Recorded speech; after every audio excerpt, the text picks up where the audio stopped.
చదువుకున్నాం 11:28. కాబట్టి ప్రతి మనుషుడు తను పరీక్షించుకునే వాళ్ళు అలా చేసినటువంటి అపాత్రుడిని లాగవలేను. అలాగే మొదటి పేతురు రాసిన పత్రిక 2వ అధ్యాయం 21వ వచనం చదువుకున్నాం. మొదటి పేతురు రాసిన పత్రిక 2వ అధ్యాయము 21వ వచనం అందరం తీయండి. మనం బలం ఎలా పాల్పొందాలంటే పరీక్షించుకొని పాల్పొందాలి. మన జీవితాన్ని ఎలా పరీక్షించుకోవాలి అనేది ఈ వాక్యంలో మనం చూసుకుందాం. క్రీస్తు కూడా మీ కొరకు బాధపడి చదువుకున్నాం. క్రీస్తు కూడా మీ కొరకు బాధపడి మీరు అడుగుతాన్ని బట్టి నడుచుకున్నట్లు మీకు మాదిరి ఉంచిపోయేను. ప్రార్థన చేసుకుందాం దేవుని సహాయం కోసం. ప్రేమ తండ్రి, జీవగల మానవ బలవర్గం వల్ల కూడా మీరు సహాయం చేయండి. మీరు బలపరచండి. వాళ్ళని బడి వాకి చెప్పడం యోగ్యత అంత లేనటువంటి వాడు మీ పాదర్శంగా పడుతున్నాను. మీరు పూర్తిగా శుద్ధీకరించండి, ఆ దోషములు క్షమించండి. ఎవరికైన పాత్రగా దయచేసి వాడుకోనండి. కావాల్సిన మాటలు నాకు మాకందరికీ దయచేయండి. యేసుక్రీస్తు ప్రభు వారి పరిశుద్ధ నామంలో ప్రార్థించి వేడుకుంటున్నాం తండ్రి. యేసుక్రీస్తు ప్రభు వారు ఎందుకు వచ్చారో మనం చూసుకున్నాం ఆరాధన వాక్యంలో. అయితే ఆయన వచ్చాడు, ఆ తర్వాత ఆయన శిలువ మరణం పొందాడు, ఆయనకు విశ్వాసం ఉంచుతాం రక్షణ ఇచ్చాడు. ఆయన వెళ్ళిపోయాడు, లోపల నుంచి వెళ్ళిపోయాడు. వెళ్ళిపోతూ ఏం ఉంచిపోయాడు? మాదిరి, మీకు మాదిరి ఉంచిపోయాను.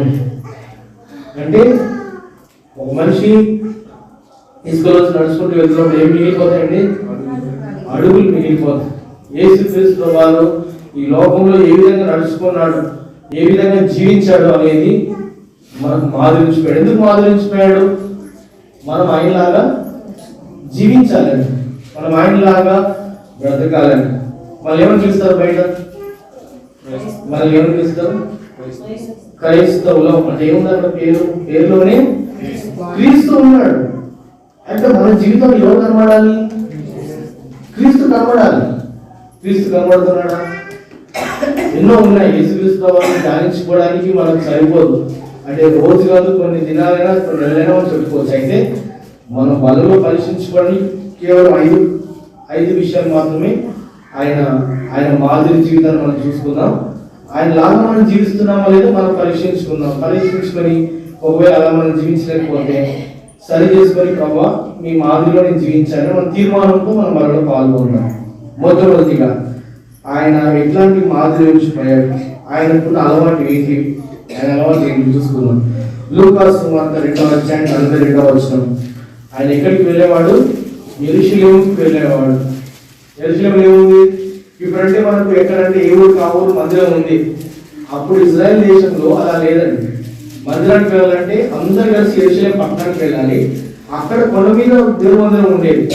అందరూ ఊరు నుంచి ప్రయాణమే వచ్చి ఆ యెరూషలేంకి వచ్చి అక్కడ మందిరానికి వెళ్ళి దేవుడికి బలు అర్పించుకొని సంవత్సరం కోసం అట్లా వచ్చేవాళ్ళు, 6 నెలల కోసం అట్లా వచ్చేవాళ్ళు.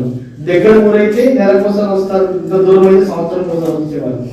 చాలా దూరం ఇసుకలో ఎడాలో ప్రయాణం చేసి వచ్చారు. అది యేసుక్రీస్తు ప్రభువుకు అలవాటు. యెరూషలేంకి వెళ్ళేవాడు. 4:16 చదవండి. లూకా 4:16.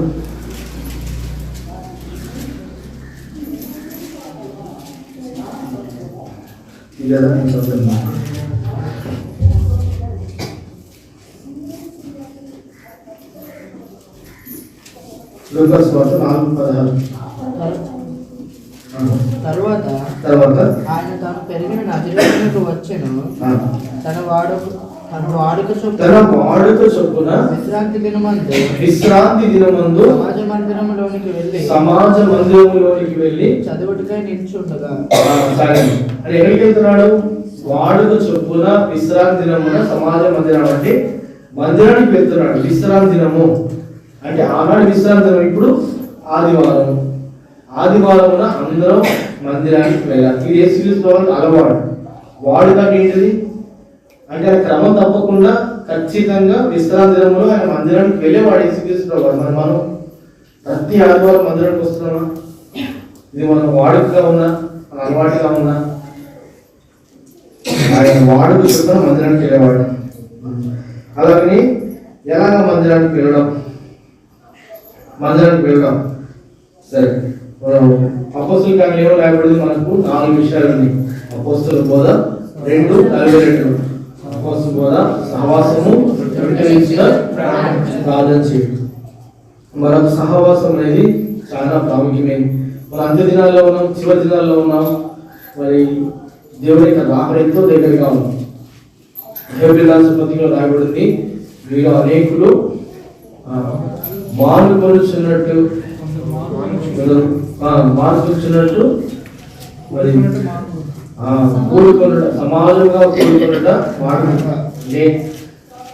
కూడికలకి రాకుండా ఆగిపోవడం, ఆదివారం మందిరం రాకుండా ఆగిపోవడం, ఉపవాస ప్రార్థన రాకుండా ఆగిపోవడం, సంఘ ప్రార్థన రాకుండా ఆగిపోవడం. యేసుక్రీస్తు ప్రభువు ఖచ్చితంగా మందిరానికి వెళ్ళేవాడు. ఈ లోకంలో మనం చదువుతున్న వాక్యం, వాడుక చొప్పున యెరూషలేముకి వెళ్ళేవాడు, వాడుక చొప్పున మందిరానికి వెళ్ళేవాడు. అంటే వాడుక అనేది ఖచ్చితంగా వెళ్ళేవాడు. అది ఏదైనా సరే, ఆ రోజైనా సరే మందిరానికి ఖచ్చితంగా వెళ్ళేవాడు. అది మన సంగతి ఏంటి? మనం అన్ని మందిరానికి, అన్ని మీటింగ్స్కి వస్తున్నామా, అన్ని ప్రార్థనలకు వస్తున్నామా, అన్ని ఆరాధనలకు వస్తున్నామా? కాబట్టి మన జీవితం మనం పరీక్షించుకున్నాం. మొదటిగా యేసుక్రీస్తు వారికి మాదిరి జీవితం. రెండవదిగా ఆయనకు ఉన్నటువంటి వాడికి లూకాసు వార్త 22:37 వచనం.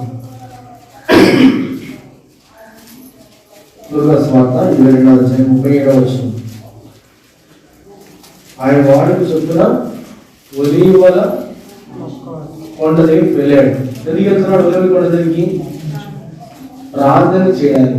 ఆయనకి ఏంటంటే అలవాటు, ప్రార్థన చేయడం ఆయనకి వాడుక, అంటే అలవాటు. అంటే ఖచ్చితంగా ప్రార్థన చేస్తాడు. ఎప్పుడు ప్రార్థన చేసేవాడు?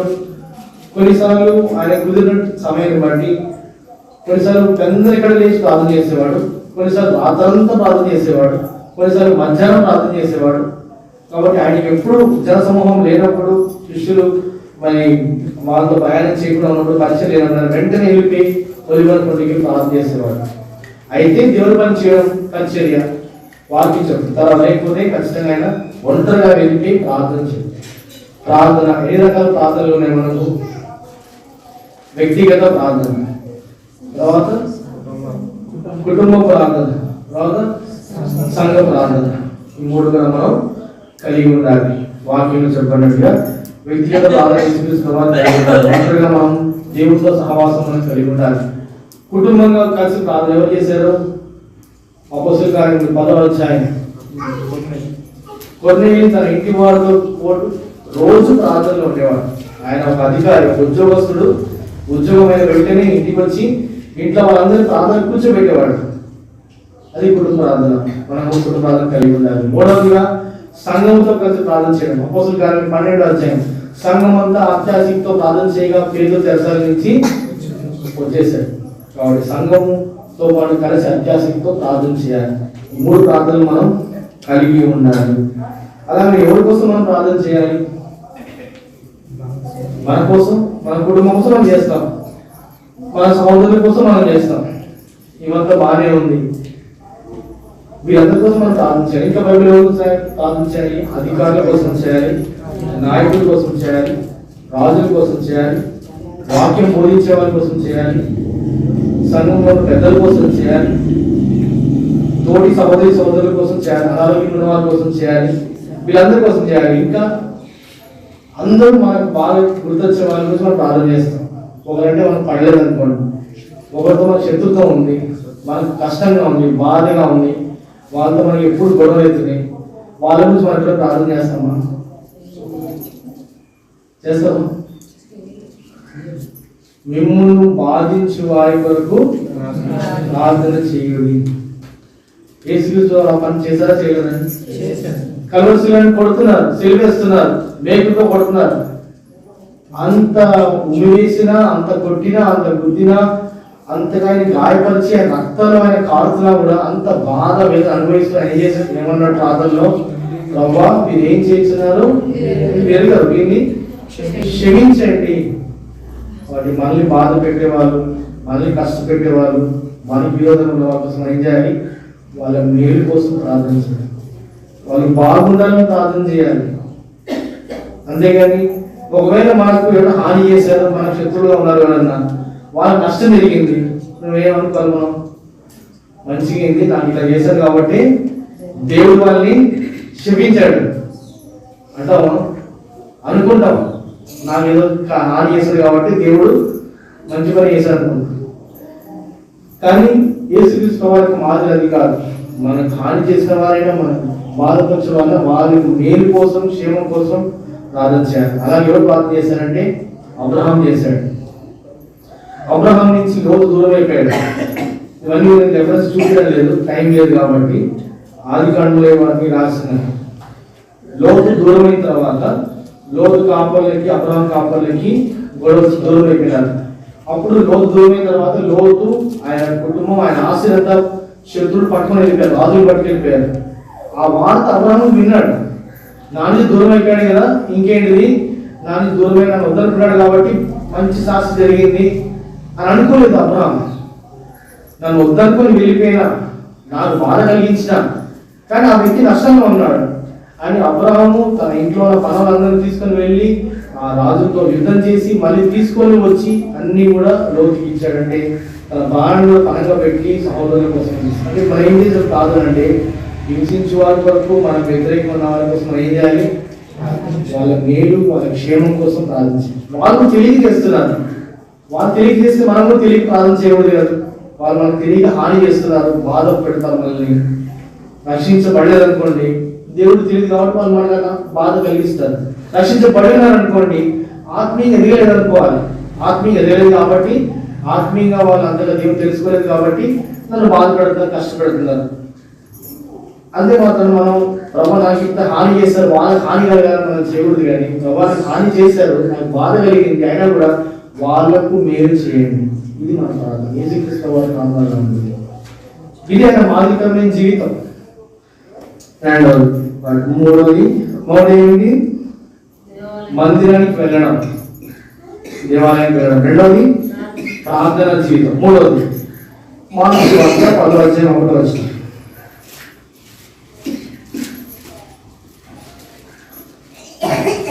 ఆయన వాడు చెప్పి ఏం చేస్తున్నాడు యేసుక్రీస్తు వారు అక్కడ చూడండి.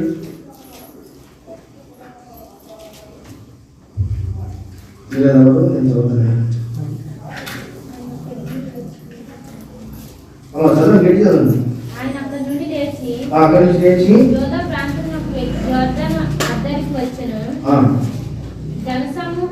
జన సమూహము తిరిగి ఆయన యొద్దకు వచ్చి ఆయన తన వాడు చొప్పున బోధించుచుండెను. ఏం చేస్తాడు చూసిన వాళ్ళకి, ఆయన చుట్టూ జనం వస్తే వాళ్ళకి ఏం చెప్తున్నాడు, దేవుడు వాక్యం చెప్తున్నాడు. బలిలో పాల్గొనడానికి వచ్చినటువంటి మనం ఎంతమందికి దేవుడి గురించి చెప్తున్నాము. మనం మన బంధువులు కానీ తెలిసిన వాళ్ళని కలిసామనుకోండి, ఏం మాట్లాడితే మనకు ఎన్నో ముచ్చట్లుంటాయి, ఎన్నో మనం మాట్లాడుకుంటాం. దేవుడి గురించి ఎంత మాట్లాడుకుంటాం, మనం దేవుడి మాటలు ఇది మాట్లాడుకుంటాం, దేవుడి గురించి మనం ఎంత చెప్తాం, దేవుడు ఆశీర్వాదం చేశాడు, దేవుడు ఇంత గొప్పవాడని మనం ఎంతమంది మనం చెప్పగలుగుతున్నాం. అందుకని 1 కొరింథీయులు 11:26 రాయబడింది కదా, ఆయన మరణంను ప్రచురం చేయాలి. బలలో పాల్గొనే మనం ఏం చేయాలంటే ఆయన సువార్తను మనం ప్రకటించాలి. అలా ప్రకటించిన వారు ఎవరు, యేసుక్రీస్తు ప్రభువు స్వస్థమైన వాళ్ళందరూ కూడా అందరికీ చెప్పారు. ఇప్పుడు కాలు లేని వారు, ఊచి కాలు ఉన్న వారికి యేసుక్రీస్తు ప్రభువు స్వస్థపరిచారు. ఆయన గంతులు వేసుకుంటా చెప్పాడు అందరికి, ఆయన బాగు చేశాడు. కళ్ళు లేని కళ్ళు ఇస్తున్నాడని చెప్పాడు, నాకు ఆయనే కళ్ళు ఇచ్చాడు. ఆ తర్వాత ఇంకా సమరయ స్త్రీ, ఇంకా యోహాను సువార్త 4వ అధ్యాయంలో సమరయ స్త్రీ ఏమంటుంది, నేను చేసిన నాకు చెప్పిన వాడిని చూడండి, ఈయన క్రీస్తు కాడా. అంటే ఈయనే మనం ఎదురు చూస్తున్న మెస్సయ్య, మనం ఎదురు చూస్తున్న రక్షకుడు ఎవరో కాదు, ఈయన యేసుక్రీస్తు, ఈయనను చూడండి అని ఆయన సమరయస్సు ఆమె భయంకరమైన ఆమె జీవితాన్ని, పాప జీవితాన్ని దేవుడు క్షమించి ఆమె రక్షణ మార్పు పొందిన తర్వాత, దేవుడు తెలిసిన తర్వాత అక్కడున్న ఊరు వాళ్ళందరి మధ్యలో ఆమె ఎవరికి కనబడకూడదని ఆమె జీవితాన్ని బట్టి, ఆమె వేష జీవితాన్ని బట్టి ఆమె ఎవరు కనబడదు రహస్యంగా నీళ్లు మధ్యాహ్నం పూట తీసుకోవడానికి వచ్చింది. యేసుక్రీస్తు ప్రభువుతో మాట్లాడిన తర్వాత ఆమె జీవితం బాగుపడింది, యేసును అంగీకరించింది.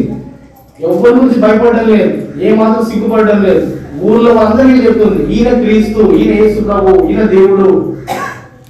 సువార్త చెప్పడం, రక్షించబడిన తర్వాత మనం సువార్త చెప్పాలి. అనేక మనం సువార్త చెప్పాలన్నమాట. మొదటిగా యేసుక్రీస్తు ప్రభు ఏం చేశారు? మందిరానికి వెళ్ళాం, దేవాలయానికి వెళ్ళాం. రెండవదిగా ప్రార్థన జీవితం. మూడవదిగా వాక్యం చెప్పాలి. అంటే స్వార్థను మనం చెప్పాలి.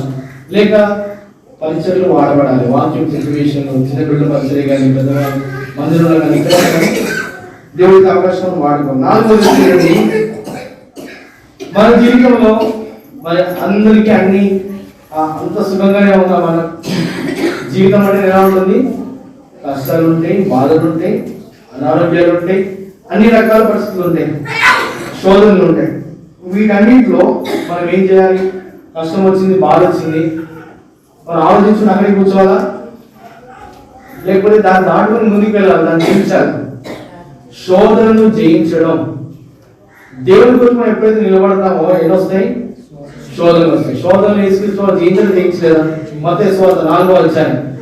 ఆయన పరిచర్య ఆరంభించక ముందు, ఆయన బాప్తీసం తీసుకున్న తర్వాత, ఆయన వాక్యం బోధించక ముందు ఏం చేస్తున్నాడు?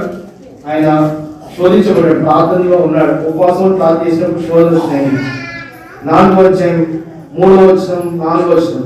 అప్పుడు చెప్తున్నాడు, నీకు ఆకలి వేస్తుంది కదా, రొట్టెలు చేసుకుని తినమంటున్నాడు. ఆయన చెప్తున్నాడు యేసుక్రీస్తు వారు,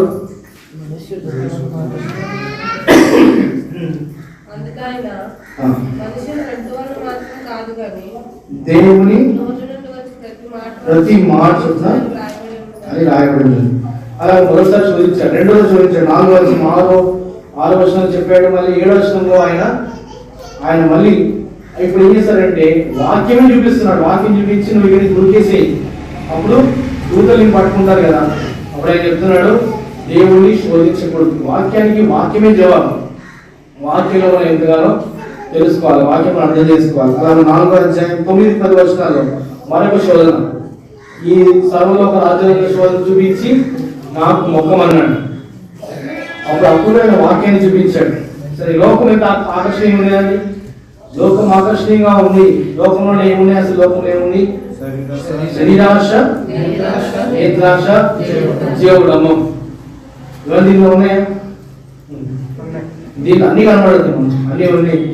లోకంలో మనం బయటికి వెళ్తే ఎంత ఆకర్షణీయంగా లోకం కనబడదు చూడడానికి. ఇది శరీర సంబంధమైన ఆశలు కానీ, నేత్ర సంబంధమైన ఆశలు, ఇవన్నీ కూడా మనం జయించాలి. యేసుక్రీస్తు వారు ఇవన్నీ జయించాలి. శోధనను జయించువాడు ధన్యుడు. యేసుక్రీస్తు వారు శోధన జయించాలి, మనం కూడా జయించాలి. మన వల్ల కాదు జయించడం. ఎవరికి కూడా యేసుక్రీస్తు వారి శక్తిని కోరాలి, సాధనలు దేవుడిని ఆధారపడాలి. ప్రభావ ఈ శోధన జయించడానికి సహాయం చేయండి. ప్రతి ఒక్కరు శోధించబడతారు. ఎవరి బలితం వాళ్ళకు ఉంటాయి, ఎవరి పరిస్థితులు వాళ్ళకు ఉంటాయి. దేవుడు వారికి సహాయం చేస్తాడు. 4 అయిపోయినాయి ఇప్పటికి. మొదటి ఏంటిది? దేవాలయం వెళ్ళడం. రెండవది ప్రార్థన జీవితం. మూడవది వాక్యాన్ని బోధించడం, అంటే మనం సువార్త ప్రకటించాలి. 4వది శోధనను జయించాలి. మన జీవితంలో అనేక శోధనలు వస్తాయి, అంటే మనం జయించి దేవుడి కోసం వెళ్ళబడాలి. 5వది వచ్చబడి యోహాను సువార్త 17వ అధ్యాయంలో యేసుక్రీస్తు వారు ఆయన కలువరిలోకి వెళ్ళే ముందు ఆ రాత్రి అంతా ఆయన ప్రార్థనలో గడిపాడు. 17వ అధ్యాయం అంతా ఆయన ప్రార్థన చేస్తున్నాడు. ఆ ప్రార్థనలో ఒక్క మాట చదువుతున్నాం. 17వ అధ్యాయం 4వ వచనం. ఆయన తండ్రికి ఏమని చెప్తున్నాడంటే, ప్రభు నేను ఒక పని ఇచ్చావు, ఆ పనిని పూర్తి చేశాను. ఇక్కడ అంటే ఏంటిది?